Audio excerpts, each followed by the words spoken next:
These days, software, hardware, and gadgetry galore are making it easier than ever to deliver presentations. This word easier is interesting. I recently encountered it at a training session that I was delivering abroad, where I met a woman who considered herself to be an introvert.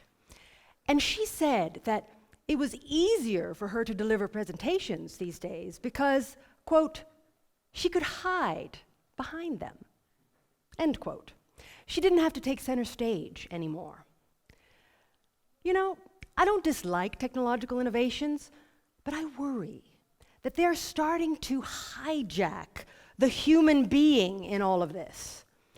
That it's becoming more about overcrowded slides, stunning visuals in HD, and less, much less, about that person standing there on stage, sharing their message and themselves with the audience, and being present in their presentation.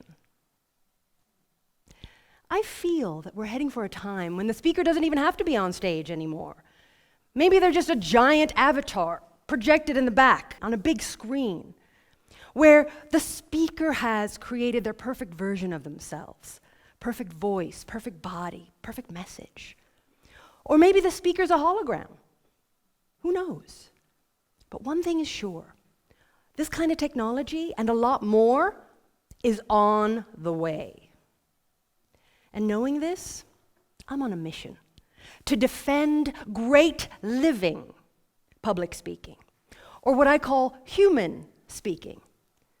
Because I fundamentally believe that the best and most powerful talks are where speakers are authentically themselves, real, raw, and riveting, and where they are connecting with the audience, human to human. If you think about it, that's how we're designed, folks, as communicating machines, using our amazing senses of sight and sound and smell and touch to create meaning for each other. This is what I believe. And this is what I want to share with you here now. I want to give you a game-changing formula for how to both create and deliver a talk that rocks. It is my hope that by sharing this potent formula with you, that you will join me as guardians of human speaking, the ancient and precious craft of human-to-human communication that deserves to live on for as long as we people do. So this formula has 4 steps. Are you ready to receive it? Yep. All right, good. Step number 1. When you are creating the content of your talk, walk and talk. Instead of just sitting down and maybe hunching over and straining to figure out what it is you're going to say in your talk, get up and walk. Walk around your room or your house. Or even better, go outside and walk there. Let the blood move through your body and your mind. Breathe life into your ideas. On your walk, bring a smartphone or something like that so that you can record yourself, waxing poetic about your theme. Define things, describe things, go all in. When you are done with your walking and talking, then you come back to your computer and you transcribe what you have said, word for word. Be careful at this point. Do not start editing or changing things. Keep things exactly like you said them, so they're pure. When you're done with that transcription, then you go in and edit. That's when you move things around so that it works for you. But aim to keep as much of your original content as possible. So when you're done with the walking and talking and the editing process, you will have a script that is fleshy and living, and which represents you talking as yourself. Step number 2, to bring the text that you have written to life, play with words. Words on their own are static, ink on paper. Your job as a speaker is to breathe life into your words. so that they can float into the hearts and minds of your audience. One really important way to get this thing going is to first and foremost have a willingness, it's a mindset, a willingness to play with your words, to not take yourself so seriously where you're just repeating blah, blah, blah, your words on that piece of paper and reading them like a robot, mechanical and monotoned. No, no, no. When you have a willingness to play, you bring life, you bring air, you bring freshness to what you're saying. So one really fun way to play is to do what I call popping words. Popping, like popcorn. Popping words is about lifting them so that some words are higher, take up more space than others. And this makes them stand out. It makes them sort of get noticed a little bit better. Here's an example sentence so that you get this. It was the happiest day of my life. Now, you and I both know that there is a word in that sentence that needs to pop. Let me say the sentence again. You think of the word. It was the happiest day of my life. What is that word? All right. So let's say it like we mean it by popping it. It's going to sound like this. Happiest, okay? The whole sentence together. It was the happiest day of my life. Very good. So that's us popping words. It's kind of straightforward and it's kind of fun when you let yourself go. You underline these types of words in your script with a colorful pen. And then when you're repeating them in your rehearsal process, you're popping them every time you see them. It's really neat because in addition to popping words, you can drop words, bringing them down in emphasis. And you use a different color pen to underline those words in your script. In addition to doing those two things, you can play with beats, also known as pauses. These give what you are saying more space. You take your time so the audience has a moment to capture, to absorb what you're saying. So it helps them to crystallize your words. But it also helps you as a speaker because when you pause, well, you can figure out what you're going to say next. You can also take an important breath, which you need for the strength of your voice. So pausing is very, very important, very powerful oratory tool. Use it a lot. You can also play with speed. So how fast you speak or how slow you speak. This is another way to play. You can play with volume. How loud or how soft you are talking. All these are ways to play with your words so that they live, so that they are awake, and so that when you're saying them, the audience feels them and feels your emotional connection to what you're saying so you don't sound like a rote robot.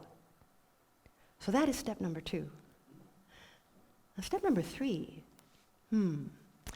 Now that we have walked and talked, and you played with words, it is time to bring your body into the mix.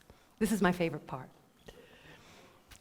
Now, with the body, you might not know this, but in the best talks, movement is never random. That is movement around the space. It has been staged, you see, to support the message. What does that mean?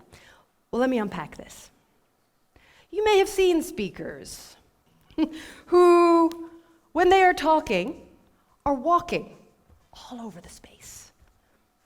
And when they are walking, it's almost like they are leaking energy from their feet and their legs and their arms and their hands. And in some cases, not here, but beyond, it's a blur of movement. And as the audience, you're thinking, where are they going? Why are they going there? And what does their movement have to do with their message? It's confusing.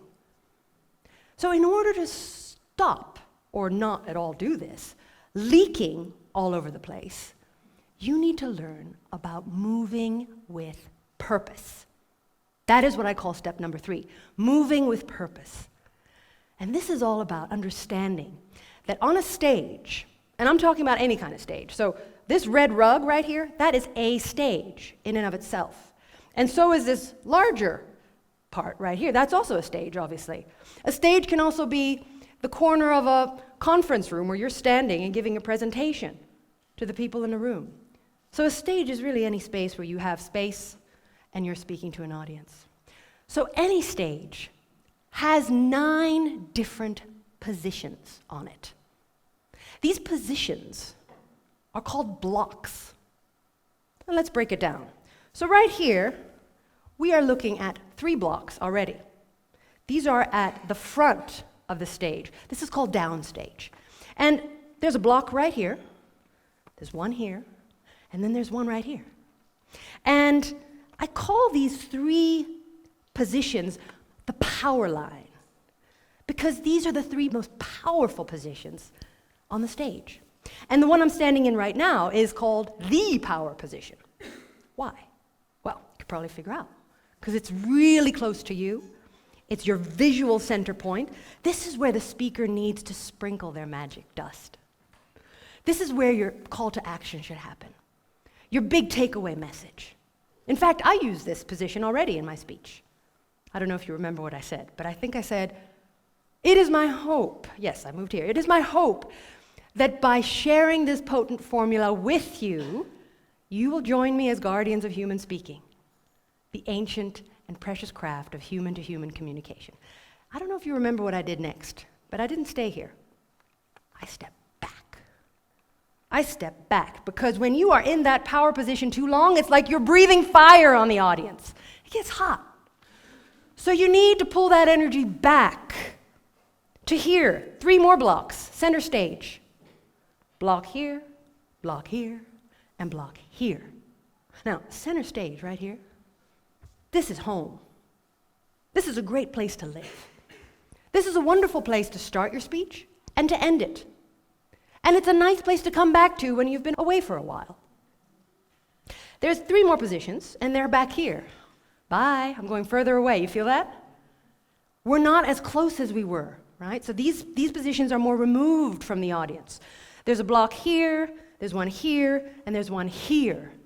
It's rare that speakers come this far back. It really connects, the connection sort of changes here, and the connection kind of breaks. So let me come back home. Where you go in these blocks depends on what you are talking about, people. So you let your content move you. How does that work? When you are in the staging process, so you've done the playing with words, all that's done, and now you need to put yourself on stage. So when you're in that phase, I invite you to listen to your intuition. You are speaking your words out, and you should be listening to what your body wants. Because guess what? Your body starts to lean where it needs to be. It starts to lean, and in your rehearsal, see what happens when you go there. If that feels right, if that sits right, then stay there. If it doesn't, then lean somewhere else until it feels just right. Intuition, gut feeling, visceral, all that, it happens for you when you start to think about where you need to move. Trust your instincts, it's usually right. So that's what moving with purpose is. About using the stage with a meaning of your message that matters. So you're really focusing on harnessing it so it doesn't spill everywhere. Okay, good, so we're almost done here. Those are 3 steps so far. To recap, because we've only got one more step left. To recap, step number 1 was walking and talking. That's how you're creating your content. Breathing into your thoughts, letting the blood flow through your body. And then you've got step number 2, playing with words. Not being rote and boring, but being living and human and real and alive so that the audience feels what you're feeling. And then there's step number 3. What was that one called, step number 3? It was called moving with purpose. Number 3. All right, so number 4, you know what? This step for me is kind of like the glue that binds all of these pieces together. Ideally, and for best results, this step should be used from the moment that you start your rehearsals to the very end where you have finished your talk and you are sitting down, you're done. I call this step hanging out in your living room. Why? Well, because it is when you are doing exactly that. Hanging out in your living room with your favorite people that you are the best version of yourself, where you're truly you, in big capital letters and an exclamation point. You're real. And it's this realness, it's this kind of like cool, calm, and conversationalness that works really well in connecting with an audience. So you need to get yourself into this state when you're rehearsing. You should feel that your knees are loose, your hips are loose, your shoulders, your neck, your head, your face, your lips, your tongue. All that should be loose so that the words flow out of you. So you're not like this, tense, holding back, restrained. We feel that energy, and we start to feel that way when you feel that way. And then it tightens your voice. It changes everything when you're tense. So this releases you into the room. So that's the rehearsal stages. And then, as most people, when they are nervous before they give their talk, they'll be a little more tense than normal. So that you might need to do a little bit more to relax, to breathe into your bones. Maybe you're listening to your favorite theme song, Get Down song, and you're getting down to it. Maybe you're doing yoga. Whatever you're doing, breathing, whatever works for you to get yourself calm and relaxed and ready to be accessible so that the audience can gently reach in and stay there with you for a while. And you're reaching out to them and you're hanging out with them in your living room for a while. Those are the 4 steps involved in human speaking. You got those? Yeah. Yes, good. Now, go out and create and deliver talks that rock. Thank you.